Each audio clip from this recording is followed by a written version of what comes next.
So where'd Jordan go? Talk about stress. Coming up here is not easy, right? So who in the room has presented before? Raise your hand. Good. So if you've never presented, I challenge you to present. Go talk to one of those people, talk to one of the coordinators. Even before I got here today, in the car ride over, standing in the back while Jordan's talking, I'm still not even ready. So you're never ready. Just like with owning a business, with being an entrepreneur, who's really ready?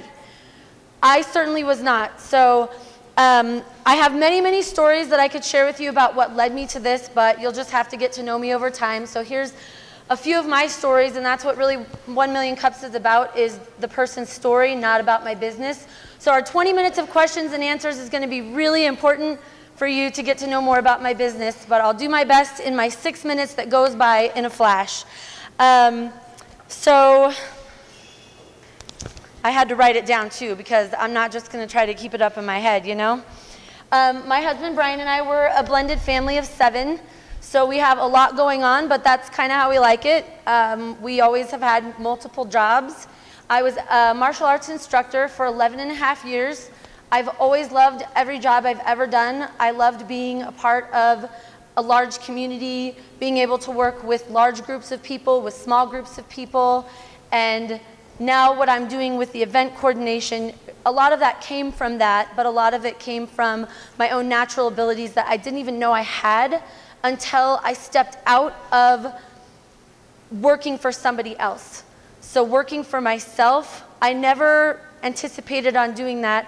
My mom's here today too, and she owned a health food store for 5 years, and I helped her run that. And I know the ups, I know the downs, so it's terrifying, and that's why most people say, nope, it's just easier to work for yourself or to work for somebody else.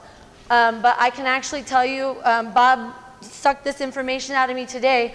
I am doing what I'm doing so that I can do whatever I want to do. I can say no to this project. I can say yes to this project. Because when I worked for someone else, I was often told no. I was told, not in these words, but I felt dumb for even asking to be allowed to do something. Everything was always, no, that's not going to work. That doesn't work. So as a martial arts instructor, about 9 years into that, I started using a product that went along with what I was already doing. So I started using a product that helped me with my health, and then I decided to start selling that. So as an essential oils educator, in the Taekwondo world, we got into our cold market a lot by going out to events, getting into the community. So I knew how important that was as an essential oils educator to get into my cold market. And when I did that, I just loved it. It was so easy. It was so natural. And I started seeing that I was in the booth. So I have both perspectives. I was a vendor, and I've also helped, now I'm doing the other side of that. So when I was a vendor, I noticed that the coordinators, I basically helped them fill a need in our community. So I noticed that all the vendor spots were full, but where's the activity? Where's the excitement? Where are the people that I paid this space to be here? Where's everybody else?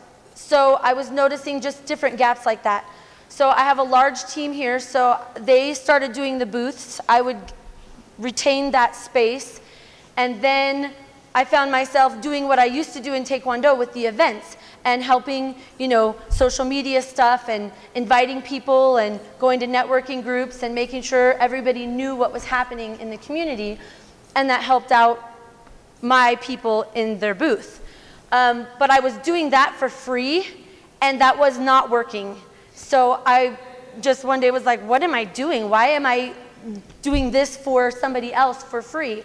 So then I have a couple friends that own retail spaces, and so they said, why don't you do an event here? You can use my space, invite people, and that really, really worked. It helped bring more activity to the retail space. It helped me not do it for free, so the vendor space was really what was paying my wages at that point. So when people hire me, they're not actually paying me. I'm creating my own income by bringing in other people at a fair price. And that's another thing that really bothered me, is that when you're first starting out a business, you can't afford $100 to $500 vendor space for a 1 or 2 day event. I couldn't.